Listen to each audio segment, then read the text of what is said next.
নমস্কাৰ মই সকলো জ্যোতিষনুৰাগীক মোৰ ফালৰ পৰা সম্ভাষণ জনাইছোঁ। মই আপোনালোকৰ লগত আজি এটা বিশেষ বিষয়ৰ ওপৰত আলোচনা কৰিম। সেইটো হ'ল ইংৰাজী আগষ্ট মাহত যিসকল জাতক জাতিকা জন্ম লাভ কৰে সেইসকল জাতক জাতিকাৰ কিছু বিষয়বস্তু ফল কেনেকুৱা বিশেষকৈ স্বভাৱ চৰিত্ৰৰ পৰা ভাগ্য ফল এনেই আপোনালোকে বহুত পালে ক'লোঁ, কিন্তু আজি মই আগষ্ট মাহত বিশেষকৈ ভাগ্য ফলটো কৈ দিম। আৰু মাজেদি কথা এটা থাকিল, কিন্তু এই আগষ্ট মাহ বুলি কওঁতে কিন্তু মই একচুৱেলি আচল প্ৰভাৱ ৰবিৰ কোনটো সময়ত পৰে সেইটোৰ ওপৰত বেছি ডিপেণ্ড কৰে। সেয়ে বিষয়বস্তু থাকিব যে 24 জুলাইৰ পৰা 23 আগষ্টৰ মাজত যিসকল জাতকৰ জন্ম হয়, যদি মই ইয়াত আগষ্ট বুলি কৈছোঁ, কিন্তু কথা হ'ল প্ৰভাৱ এইখিনি সময়ত যথেষ্ট প্ৰভাৱ পৰেছে ৰবি সেই সময়ত আগষ্ট মাহত। তাৰ ওপৰত ভিত্তি কৰিয়ে এই বিষয়বস্তুটো তাৰ লগতে আৰু এটা কওক। আজি 9 তাৰিখ, গতিকে 9 তাৰিখৰ বিষয়ে মই কৈ দিম, কিছু 9 সংখ্যাৰ ওপৰতে কিছু কথা কৈ দিম। এই সময় বিশেষকৈ 9 আগষ্ট মোৰ নিজৰে জন্ম তাৰিখ আপোনালোকক কৈছোঁ। গতিকে মোৰ 9 সংখ্যাই মোক কোন দিশে লৈ গ'ল, সম্ভাৱ্য কেনেকুৱা কিয় কথা এটা আহি পৰিলে, সেইকাৰণে এই ভিডিঅ'টো অকণমান আপোনালোকে চাব। আৰু মোৰ জন্ম মাহ আগষ্ট, ইংৰাজী 9 তাৰিখ। গতিকে সেই উদ্দেশ্যে মই আগষ্ট মাহৰ জন্ম বিশেষকৈ যিসকল জাতক 9 তাৰিখ কৈছোঁ, কিন্তু বিষয়বস্তুটো আহি আছে আগষ্ট মাহৰ বুলি ক'লেও 23 জুলাই 24 জুলাইৰ পৰা 23 আগষ্টৰ মাজত যিসকল জাতকৰ জন্ম হ'ব সেইসকলৰে এই যিখিনি মই ফল বা চাৰিত্ৰিক বৈশিষ্ট্য কি হ'ব পাৰে, কাৰ কি প্ৰভাৱ পৰে, আৰু তাৰ লগত বিশেষকৈ মই তাৰিখটো 9 তাৰিখটো কথা কৈ দিম। আজিৰ তাৰিখ অৰ্থাৎ মুখ্য কথা হ'ল কি যে যিসকল জাতকৰ এই সময়ত জন্ম হয়, বিশেষকৈ 24 জুলাইৰ পৰা 23 আগষ্টৰ মাজত, এনে আপুনি চালে আগষ্ট মাহৰ ফল বুলিয়ে তাত পাব, কিন্তু আচলতে বিশেষকৈ এই সময়খিনি ৰবিৰ এটা বিশেষ প্ৰভাৱ থাকে। 24 জুলাইৰ পৰা 23 আগষ্টৰ ভিতৰত, আৰু এই সময়ত যিসকল জাতক জাতিকাৰ জন্ম লাভ কৰে সেইসকলৰ জীৱনত বিশেষকৈ কাৰ প্ৰভাৱ পৰি থাকে, জীৱনত ৰবি প্ৰভাৱ পৰে, শনিৰ প্ৰভাৱ পৰে, আৰু তাৰ লগত বৃহস্পতিৰো প্ৰভাৱ পৰে। গতিকে গুৰু বৃহস্পতিৰো প্ৰভাৱ পৰি থাকে সেইসকলৰ জাতকৰ। এই সময়ত জন্ম জাতকসকলৰ মাজত কিছু বিশেষত্ব দেখিবলৈ পোৱা যায়।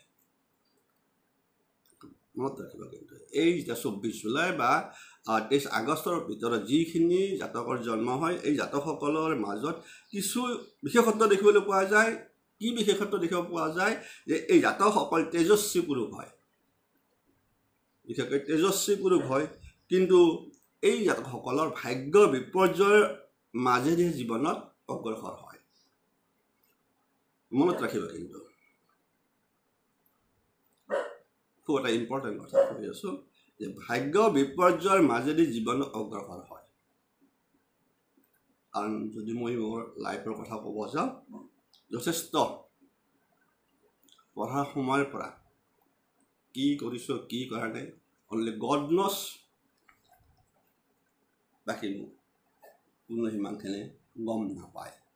বৰ্তমান দেখিছে অত্যন্ত, আমি কৈছোঁ ভালটো দেখিছে, কিয় ভাল দেখিলে, কিয় এতিয়া আপোনালোকৰ মোক দেখাৰ লগে লগে মোক দেখিব যে মানুহজনৰ একো অভাৱ নাই, কিন্তু নহয়, থাকৰ নথকাৰ কথা নাই। কিন্তু কথা হ'ল কি যে কি কৈছে যে এইসকল জাতকৰ বিশেষকৈ 24 জুলাইৰ পৰা 23 আগষ্টৰ জাতকক দেখিবলৈ যায়, জাতকসকল তেজস্বী স্বভাৱৰ হয়, পুৰুষ হয়, ভাগ্য বিপৰ্যয়ৰ মাজেদিহে জীৱনত অগ্ৰসৰ হয়। অৰ্থাৎ যিসকল জাতক বা জাতিকাই এই জুলাইৰ 24 তাৰিখৰ পৰা 23 আগষ্টৰ মাজত জন্ম পাইছে এইসকল জাতকৰ জীৱনত ভাগ্য বিপৰ্যয় থাকিবই এটা গম পালে আপোনালোকে গম পাব বাকি বাদ দিয়ক বুলি জ্যোতি কৰিব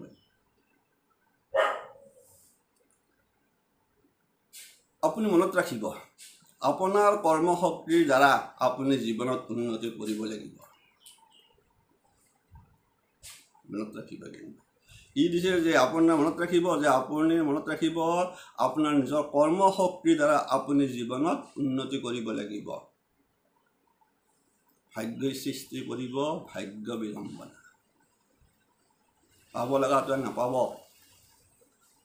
বুজিছোঁ আপুনি মইতো কম কৈছোঁ গতিকে মই নিজে পাইছোঁ ভাগ্যক বিশ্বাস কৰা সৰু কথা এটা কেতিয়াও মই কম কিয় মই বেছি ভাগ্য বিশ্বাসী হৈ গ'লোঁ আৰু কোৱাই আছে যে ভাগ্যই সৃষ্টি কৰিব ভাগ্য বিড়ম্বনা তথাপি ঈশ্বৰৰ পূৰ্ণ সহায় কৰিব আপোনাৰ ওপৰত চাওক ভাগ্য বিড়ম্বনা কৰিলে ঈশ্বৰৰ কৃপা থাকে মূল কাৰণ আপুনি শান্ত সংযত শিল্পকলা অভিনয় প্ৰিয় আপোনাৰ কণ্ঠ সুন্দৰ মোৰ কণ্ঠ কিমান ভাল মই নাজানো কিন্তু কোৱা আছে জ্যোতিষশাস্ত্ৰ মতে যে আপোনাৰ কণ্ঠ সুন্দৰ সুমধুৰ আপোনাৰ প্ৰতিভাৰ বিকাশ ঘটিব পলমকৈ মনত ৰাখিব আপোনাৰ প্ৰতিভাৰ বিকাশ ঘটিব পলমকৈ মই কেতিয়া আপোনালোকে গমে পালে মই কেতিয়া জ্যোতিষত আহিলোঁ মোৰ চাকৰি জীৱন শেষ কৰাৰ পিছত অৱসৰৰ পিছত তাৰ আগলৈকে মই প্ৰকাশে কৰা নাই আকৌ এই ৰিগাৰ্ডিং জ্যোতিষ সম্পৰ্কীয় বা কিবা এনেকুৱা কিন্তু এইটো মোৰ ফল মোৰ জন্মগত ভাৱে কৈছোঁ মোৰ জন্ম 9 আগষ্টত গতিকে মোৰ ফল কমপ্লিট এই প্ৰভাৱ পুৰা পৰি গৈছে কাৰণ কৈছে কি যে আপোনাৰ প্ৰতিভাৰ বিকাশ ঘটিব পলমকৈ গতিকে মোৰ যিটো প্ৰতিভা আছিল ভিতৰত সোমাই থকা প্ৰতিভাটো মই কিন্তু জ্যোতিষত আৰু বহুত বছৰ আগৰ পৰাই জ্যোতিষৰ লগত ৰিলেটেড কিন্তু প্ৰকাশ কৰা নাছিল সিমানকৈ আৰু তাৰ সময় এটা মই কওঁ যে সময়ৰ অপেক্ষা সেয়েহে আশাহত নহ'ব গতিকে আপোনালোকে কিবা এনেকুৱা পালেও যিসকল জন্ম লৈছে আগষ্ট মাহত সেইসকল জাতকে বিশেষকৈ ভাঙি পৰিব নালাগে আপুনি অতিশয় স্বাধীন চেতা স্বাধীন চেতিয়া শাসন আৰু বাধ্যবাধকতা আপোনাৰ অলপো পচন্দ নহয় সেইকাৰণে মোৰ চাকৰি জীৱনত মই বহুত মানসিক কষ্ট খাইছোঁ আজিকালি এনেকুৱা লাগিছিল যে মই 10 বছৰ এটলিষ্ট 10 বছৰ সময় বিশেষকৈ মই কৈছোঁ যে মোটামুটি 2010ৰ পৰা 19লৈকে মোৰ বেগত এখন VRSৰ এপ্লিকেশ্যন ৰেডি আছিল অৰ্থাৎ কি ক'ব গৈছোঁ দৰকাৰ এনেকুৱা এটা মানে আহিছে যদি প্ৰয়োজন হয় যেতিয়া মই ট্ৰান্সফাৰ এনেকুৱা প্ৰয়োজন হয় আৰু কিবা যদি বেছি ঝামেলা আহে মই চাকৰি ভলেণ্টাৰী ৰিটায়াৰমেণ্ট লৈ যাম এইখন মই মোৰ চাকৰি ৰিটায়াৰমেণ্টৰ পিছত চিৰি পেলাইছোঁ কিন্তু মোৰ পকেটত আছিল সদায় এইখন বছৰ এটলিষ্ট মোৰ 10 বছৰ কাম চিন্তা কৰিছোঁ যদি ভাগ্য যদি আৰু ইফাল সিফাল কৰে মই এতিয়া কিন্তু চাকৰি ৰিজাইন দিম বুলি ভাবিছোঁ তাৰমানে মোৰ এনেকুৱা এটা সমস্যা সময় আহি গৈছে কাৰণ এই যিটো কথা ক'লে যে বাধ্যবাধকতা পচন্দ নকৰে শাসন বাধ্য বেছি মূল কথা কৈ দিছোঁ এনেকুৱা এটা মাইণ্ডত আছিল যে দৰকাৰ হ'লে মই এষ্ট্ৰলজিৰ ফালে গুচি আহিম আৰু এষ্ট্ৰলজি মই সেনেকৈ শিকিছিলোঁ চাকৰি ঝামেলা পাই ফেলে মাজত অকণমান পাই ফেলে মই কমপ্লিট কোৰ্চ কৰি পেলাইছিলোঁ শুওঁতে একদম খবৰ বৰ লেচি এই যিটো ক'লে যে স্বাধীন চেতিয়া শাসন আৰু বাধ্যবাধকতা পচন্দ কৰিছোঁ সহ্য কৰিলোঁ লাষ্টত দেখি ইমান এটা ঝামেলা নাহিল চাকৰি কমপ্লিট কৰিলোঁ কিন্তু মই 10 বছৰ কাল মোৰ লগত আছিল এখন VRSৰ এপ্লিকেশ্যন আৰু তেতিয়া মই এটাই সিদ্ধান্ত লৈছিলোঁ যে মই যিকোনো মুহূৰ্তত ভলেণ্টাৰী গুচি যাম নেক্সট মই চেম্বাৰ খুলি নলবাৰীত বহি যাম আৰু তেতিয়া যদি বাদ দিলে হয় আপোনালোকে প্ৰত্যেকে মোক পালে হয় নলবাৰী চহৰত এজন মানে জ্যোতিষী হিচাপত। কিন্তু সময় এইবিলাক কোৱা সময়, গতিকে সময় যেতিয়া বয়স হ'ল লাহে লাহে আহিল তেতিয়া বাদ দিয়ক।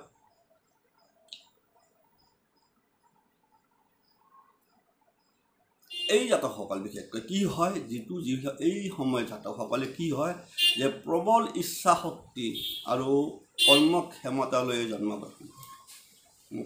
কোনোবাই ক'ব পাৰে মই লাহে লাহে কৈ আছোঁ দেই, কাৰণ গুৰুত্বপূৰ্ণ বিষয়। আৰু কি কৈ আছে যে এই জাতকসকল জন্মগ্ৰহণ কৰে প্ৰবল ইচ্ছা শক্তি আৰু কৰ্মক্ষমতালৈ জন্মগ্ৰহণ কৰিছে।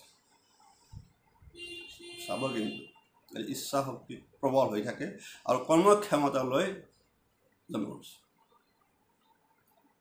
আপোনালোকে মোৰ ক্ষেত্ৰত চাওক, মই যোৱাবাৰ মাষ্টাৰ ডিগ্ৰী কমপ্লিট কৰিছোঁ কৃষ্ণকান্তৰ পৰা, অথচ তেতিয়া মোৰ বয়স আপোনাৰ 67। 67 বছৰত মই মাষ্টাৰ ডিগ্ৰী কমপ্লিট কৰিছোঁ, অথচ তাৰ মাজত আপোনালোকৰ জ্যোতিষৰ চেনেলটোত মই মাজে মাজে ভিডিঅ' দি আছোঁ। এইটোৱে হ'ল মূল কাৰণ, মোৰ ভিতৰত থকা যিটো ইচ্ছা শক্তি আৰু কৰ্মক্ষমতা ভাগৰি নপৰা। কোৱা আছে জীৱনৰ উদ্দেশ্য সাধনত যিমানে বাধা নাহক কিয় শেষ পৰ্যন্ত সাৰ্থক। মূল কাৰণ তাতে আছে। মোৰ এই যে মাষ্টাৰ ডিগ্ৰী লোৱাৰ মানসিকতাটো আহিল আৰু মই এষ্ট্ৰলজি ডক্টৰেট ডিগ্ৰী লোৱা মানসিকতাটো আহি গ'ল। মূল কাৰণটো হ'ল মোৰ ভিতৰত থকা এটা ইচ্ছা শক্তি আৰু মই কোনোদিনে ভাগৰি নপৰা। এই যিটো লৈয়ে মই জন্মই লৈছোঁ সেনেকৈ, গতিকে শেষ পৰ্যন্ত সাৰ্থক হয়। গতিকে মই সাৰ্থক আছিল, মোৰ উদ্দেশ্যই আছিল মাষ্টাৰ ডিগ্ৰী লোৱা। কাৰণ মই BA পাছ কৰিয়ে চাকৰিত সোমাইছিলোঁ, গতিকে এটা পঢ়া নহ'ল মোক সেই সময় আন্দোলনত। সেই গতিকে মোৰ হাউচটো মই ৰিটায়াৰ্ডৰ পিছত কৃষ্ণকান্তৰ পৰা হ'লেও মই মাষ্টাৰ ডিগ্ৰী কমপ্লিট কৰিছোঁ যোৱা বছৰ, আৰু এষ্ট্ৰলজিত ডক্টৰেট ডিগ্ৰী লৈছোঁ, লোৱাৰ হাউচ আছিল। অথচ আমি MPhil কৰিছোঁ, এষ্ট্ৰলজিৰ MPhil মোৰ 2012 আৰু মই ডক্টৰেট লৈছোঁ আপোনাৰ আপোনালোকে গম পাইছে 24। গতিকে এইটো হ'ল মানুহৰ মোৰ লগত কিছুমান ৰিলেটেড কৈছোঁ যে জ্যোতিষে মিছা নকয়, মই আপোনালোকক কৈ দিছোঁ। কিন্তু মানুহৰ ধৈৰ্য কম, ধৈৰ্য লাগিব। এইসকল লোক চাব, কিন্তু এইসকল লোকে মহৎ কামত ব্ৰতী হোৱাৰ ক্ষমতা ৰাখে। এইসকল লোকে কি কৰে, মহৎ কামত ব্ৰতী হোৱাৰ ক্ষমতা ৰাখে। অতিৰিক্ত স্পষ্টবাদিতাৰ বাবে শত্ৰুৰ সৃষ্টি হয়। মই কিছুমান কথা মোক বহুতে বেয়া পায়, মই গম পাওঁ, কাৰণ কিছুমান কমেণ্টছত মোৰ অনুৰাগী হিচাপত কিছুমান প্ৰশ্ন ইফাল সিফালকৈ সোধে, মই গম পাই যাওঁ। মই বহি থাকিলে গম পাই যাওঁ এইজন জ্যোতিষী হয়। কিন্তু চাই আৰু কাৰণ চাওঁতে বেলেগ, কিন্তু নুসুধিব লগা কথা সোধে আপোনালোকে, মানে মই আচৰিত পাওঁ কিছুমান। মই গম পাওঁ যে এজন মানে নিজকে এষ্ট্ৰলজাৰ হয়, কিন্তু চাই আৰু কি কয় চাই। গতিকে এইটো কাৰণ, মূল কাৰণটোৱে মই কৈছোঁৱে যে মোৰ অতিৰিক্ত স্পষ্টবাদিতা। মইতো কৈছোঁৱে মই যি কম সঁচা কওঁ, মই কাকো ভয় নকৰোঁ। মই কথা মুখত আপোনালোকৰ ভিডিঅ'ত গম পাই আহে কিছুমান কথা। কিন্তু ইয়াৰ মূল কাৰণটোৱে হ'ল মোৰ জন্মগতভাৱে মই লৈ অহা বস্তু এটা আমি ক'ত ওলাই পেলাম, কৈ দিওঁ আৰু উপায় নাই। কোনোবাই মোক শত্ৰুতা কৰে, থাকক, তাত মই ক'বলগীয়া বিশেষ নাই। এনে এটা কথা মনত ৰাখিব, এই সময়ত জন্মজাতকসকলে কি হয়, নিচতা চল চাতুৰি য'ত আভাস পায় তাক অত্যন্ত ঘৃণা কৰে। এতিয়া গম পালে আপোনালোকে, মোৰ জন্মগত। গতিকে মই যেতিয়া ৰত্ন লিখোঁ, মোক সোধে ছাৰ আপুনি ৰত্ন দিবনে? মই কওঁ ৰত্ন মই নিদিওঁ, আপোনালোকে নিজে দিব। মই ৰত্ন ব্যৱসায় আমি বিক্ৰী নকৰোঁ, লিখি দিছোঁ। কাৰণ কথা আছে, এতিয়া চাওক, নিচতা চল চাতুৰি য'ত আভাস পায় অত্যন্ত ঘৃণা কৰে। তাৰ ফলত কিছুমান কথা মোৰ আহি যায়, কাৰণ মই যথেষ্ট মানুহে কয় ছাৰ মোক অমুক কৈছে, তমুক কৈছে। কেতিয়াবা মই চাওঁ যে নকৰিব, ক'বলগীয়া কথাটো কৈছে। কেতিয়াবা দেখোন নিদিব জেগাত ৰত্ন দিছে য'ত দিব নালাগে, যাৰ ফলত যাক দিছে তাৰ লাভ নাই, বৰং এফেক্ট বেছি হৈ গৈছে নিজে ভাবিছোঁ মই খুলি দিব কৈছোঁ যে আপুনি খুলি দিয়ক ইমিডিয়েট খুলি দিয়ক যদি আপুনি সংসাৰখন বচাই ৰাখিব খোজে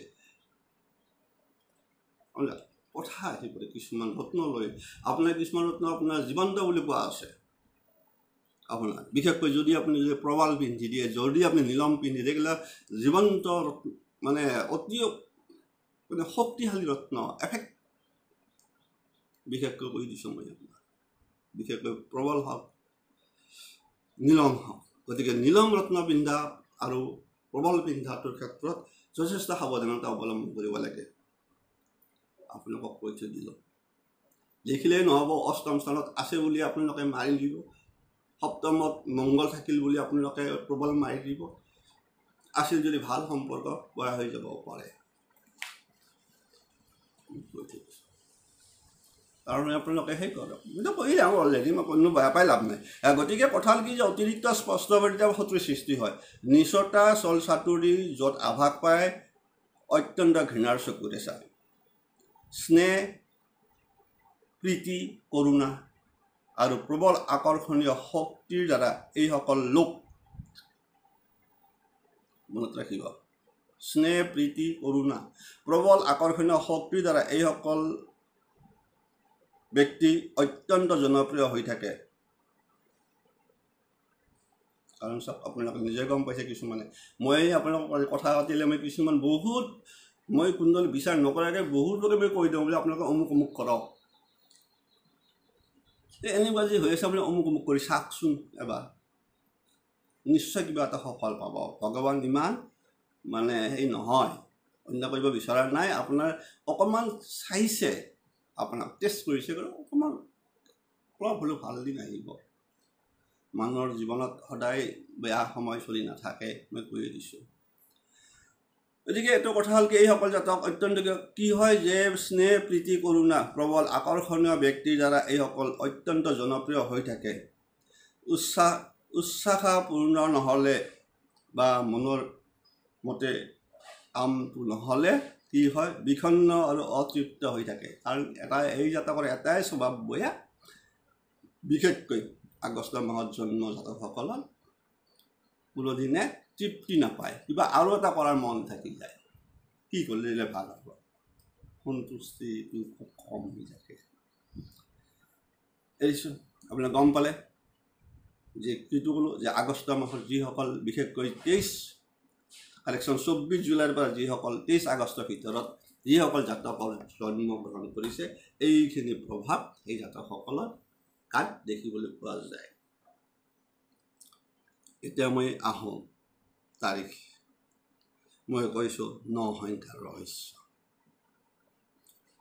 এটা বিশেষ কথা আছে মাহটো মোৰ আগষ্ট হ'ল কিন্তু মোৰ জন্ম তাৰিখ 9 গতিকে 9 সংখ্যাৰ ৰহস্যটো আপোনালোকে কিছু বুলি জানি লওক 9 সংখ্যাত মই বুলি নহয় মই কৈছোঁ যিসকল জাতকে 9 তাৰিখে জন্মগ্ৰহণ কৰিছে যিসকল জাতকে 18 তাৰিখত কৰিছে যিসকল জাতকৰ 27 তাৰিখে জন্মগ্ৰহণ কৰিছে তেনেহ'লে আপোনালোকে এইসকল লোক আপুনি 9 সংখ্যাৰ অধীনৰ লোক আৰু আপোনাৰ তাত এই সংখ্যাৰ 9ৰ প্ৰতি সংখ্যা মংগল এই মংগলৰ প্ৰভাৱ অত্যন্ত বেছি ভাৱত থাকিব বিশেষ কাৰ বিশেষ 9 তাৰিখ কাৰ আছে 18 তাৰিখ কাৰণ 1 + 8 + 9 কাৰ 27 এই তিনিটা সেইটো যিকোনো মাহৰে হওক এতিয়া আগষ্ট বুলি অহা নাই এতিয়া ইয়াত আহিছে কি কৈছোঁ কি যিয়ে যিকোনো মাহৰে আপুনি যদি 9, 18, 27ত জন্মগ্ৰহণ কৰে তেনেহ'লে আপোনাৰ প্ৰতি সংখ্যা হ'ব মংগল কথা এটা আহি গ'ল ইয়াতে যে এটা কথা যে আমি কৈছোঁ যে প্ৰায় প্ৰাচীন কালৰ পৰাই চলি আছে এইটো এতিয়া সংখ্যা জ্যোতিষ আৰম্ভ হৈছে তেতিয়া এই সংখ্যা বস্তুটো আৰু জ্যোতিষটো ভাৰতবৰ্ষৰ বা কেতিয়া হৈছিল বুদ্ধৰ সময়তেও আছিল আপোনালোকক ক'লোঁ বিশেষকৈ বুদ্ধবিলাকে বেছি কৰিছে এইবিলাক সংখ্যা গতিকে কথা আছে যে অতীত কালৰে পৰা দেখা গৈছে 9 এটা জীৱন্ত সংখ্যা পোৱা আছে যে 9 এটা জীৱন্ত সংখ্যা জীয়াই থাকিবলৈ হ'লে সংগ্ৰাম কৰিবই লাগিব প্ৰশ্ন তাতে আছে আপুনি এনে হাৱাত মানে নহয় জীয়াই থাকিবলৈ হ'লে সংগ্ৰাম কৰিবই লাগিব, নহ'লে মৰণ নিশ্চিত। এইটো সূত্ৰ নহিংসাই বিশ্বাস কৰে। গতিকে জীয়াই থাকিবলৈ সংগ্ৰাম লাগাতাৰ চলি আছে। কোন কাহিনীয়ে আপোনাৰ কাৰণে নিচিনা কোন কাহিনীয়ে ডিগ্ৰী ল'লোঁ আৰু এতিয়ালৈকে এই চলিয়ে আছে, চলিয়ে থাকে। এই জীৱন গতিশীল জীৱন, থমকি ৰোৱাৰ কোনো সময় নাই। আপুনি থমকি ৰ'ব, আপোনাক কোনোবাই ঠেলা মাৰি ছাইডত পেলাই আন কোনোবাই গুচি যাব। গতিশীল পৃথিৱীত গতিৰ লগত আপুনি কাম কৰি গৈ থাকক, কি হ'ব সময় ক'ব। গতিকে কোৱাই আছে সেইটো নিৰ্ভীক তেজস্বী, এই নহিংসাৰ যিসকলৰ জন্ম হৈছে সেইসকল জাতক কি হয়, নিৰ্ভীক হয়, তেজস্বী হয়, কিন্তু নিসংগ আৰু একগুৱে স্বভাৱৰ। একগুৱে স্বভাৱ অৰ্থাৎ কি, নিজৰ মতত চলা, এওঁলোকৰ সাধাৰণ বৈশিষ্ট্য। আপোনালোকে মই সুধে ক'ত লগ পাম, মই কি কৰিছোঁ যে মোৰ চেম্বাৰ নাই, মই কাকো লগ নকৰোঁ। এই প্ৰভাৱটো মোৰ নহিংসাৰ প্ৰভাৱ। মই কৰোঁ বুলি কৰা নাই, মই ভাল নাপাওঁ মনৰ মোৰ ভিতৰত বহি অহৰহ বকি থাকিব লগাটোৱে মই পচন্দি নহয়। এতিয়া মই আপোনালোকক কৈছোঁ যে কাৰোবাৰ দিনত যদি কিবা কাৰণত মোবাইলটো অন কৰিব পাৰিছোঁ, তেতিয়া মই আপোনাক ধুনীয়াকৈ কথা পাতিছোঁ। কিন্তু মই গধূলি 5:30 পিছত সেইখিনি সময় কিন্তু মই কথা পাতি থাকোঁ, বাকী দিনৰ মূল কাৰণটোৱে আছে এইখিনি, এই নিসংগ স্বভাৱ, ভাল পায় একগুৱে। এটা কোনোবাই কোনে কি কয় নিজৰ মতত চলায়, কাৰণ এইটো মোৰ জন্মগত তাৰিখৰ প্ৰভাৱ। গতিকে নিজৰ মতত চলি ভাল পায় এই ব্যক্তিসকলৰ বৈশিষ্ট্য। তাৰ বাহিৰেও কি হয়, এই নহিংসাৰ জাতক গোপনীয় বিষয় জনাৰ আগ্ৰহ, মোৰ বুলি নহয়। এই নহিংসা জাতকে জানিব বিচাৰে, মই বুলি নহয়। এইটো যিসকল জাতকে 9, 18, 27 তাৰিখে জন্মগ্ৰহণ কৰিছে সেইসকল জাতকৰ মনত এটা এই গভীৰ মনত সোমাই থাকে ৰহস্যৰ বিষয়ে জানিবৰ বিষয়। সৃষ্টিৰ ৰহস্যই হ'ব, যিকোনো ৰহস্যৰ বিষয়। গতিকে আনফালে সেইকাৰণে কৈছে যিকোনো বিষয়বস্তু, গোপনীয় বিষয়বস্তু, জ্যোতিষাস্ত্ৰ এটা গোপনীয় বিষয়বস্তু। ঠিক এনেকুৱা যথেষ্ট আছে, তন্ত্ৰ মন্ত্ৰ গোপনীয়। গতিকে ঠিক এনেকুৱা কথা, কিছুমান গোপনীয় বিষয় জনাৰ আগ্ৰহ এই জাতকসকলৰ থাকে, যাৰ 9, 18, 27। সেইটো মনত ৰাখিব, আপোনালোকে চাই ল'ব যা মই সঁচাই কৈছোঁ নে মিছাই কৈছোঁ, শাস্ত্ৰই কি কৈছে, জ্যোতিষ শাস্ত্ৰই। জনাৰ আগ্ৰহ, আৰ্থিক দৈন্যতা এইসকলৰ নাই। ইফালে কিন্তু ভাগ্য বিপৰ্যয়, আনফালে কিন্তু কি কৈছে যে আৰ্থিক দৈন্যতা নাই। কিন্তু আপুনি যিমান ওপৰত যাব খোজে যাব নোৱাৰিব পাৰে, কিন্তু আপোনাৰ আৰ্থিক দৈন্যতা নাই। বিশেষকৈ 9, 18, 27 তাৰিখৰ যিসকল জাতকৰ জন্ম গ্ৰহণ কৰিছে সেই জাতকসকলৰ আৰ্থিক দৈন্যতা নাথাকে, টকা পইচাৰ অভাৱ নাথাকে। আৰু তাৰ বাহিৰেও কি কৈছে যে নানা আদি ভৌতিক কামত লিপ্ত। কোনোবাই কৈছে জ্যোতিষটো মানে এটা অন্ধবিশ্বাস, কোনোবাই কৈছে অমুক, এইগেলা চব মিছা, কোনোবাই গ্ৰহ ৰত্ন দিছে এইগল চব মিছা, আপুনি অমুক পূজা কৰিলে সকলোৱে কৰি শুভ ফল পালে হয়। কিন্তু যিজন নহিংসাৰ জাতক সি বকিয়ে আছে, মই যেনেকৈ কৈ আছোঁ আপোনালোকক যে আপুনি অমুক কৰক তমুক কৰক। বিশ্বাস এটা, কিবা এটা শক্তি আমাক অহৰহ পৰিচালনা কৰিছে, সেইটোৱে ভাগ্য। এইটো বিশ্বাস সদায় থাকে আৰু মোৰ আছে কাৰণে মই কওঁ। কোনোবাই মোক ক'ব পাৰে আপুনি ইমান হাইলি ক'ব নাপায় যে হাইলি কোৱালিফাইড হৈ পেলাইও আপুনি কিয় ইমান এইবিলাক মই সেইটো কথাত এটাই কথা কওঁ যে কিবা এটা শক্তিৰ দ্বাৰা পৰিচালিত হৈ আছে, এটা অমোঘ শক্তি, যাৰ আন এটা নাম ভাগ্য। আপুনি যিমান চেষ্টা নকৰক, আপুনি যিমান উদ্যমী নহওক কিয়, যদি ভাগ্যই আপোনাক সহায় নকৰে আপুনি জীৱনত কেতিয়াও আগবাঢ়ি যাব নোৱাৰে। এইটোৱে মুখ্য কথা। এতিয়াও দেখিছোঁ আৰু কাৰোবাৰ ভাগ্যত লৈ আহিছে কোনো কষ্ট নকৰাকৈ ভাগ্যৱান হৈ আছে কষ্ট কোনোবা নিজৰ ভাগ্য কষ্টৰ জৰিয়তে আগবাঢ়ি গৈছে গতিকে কোৱা আছে যে নানা আদি ভৌতিক কামত লিপ্ত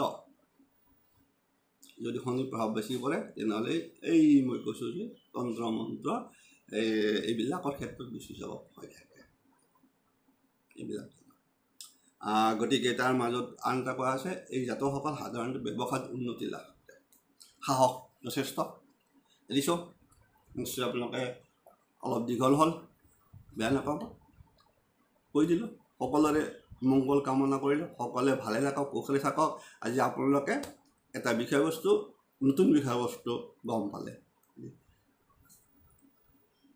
আগষ্ট মাহৰ জন্মজাতক জাতিকাসকলৰ ভাগ্যফল কিন্তু সময় আগষ্ট কমপ্লিট ধৰা নাই কিন্তু ধৰা আছে যে 24 জুলাইৰ পৰা আপোনালোকৰ গম পালে আগষ্টলৈকে কিন্তু তাৰে মাজে এটা কথাও আছে যে অকল সেইটোৱে নহয় তাৰ লগত আপোনালোকৰ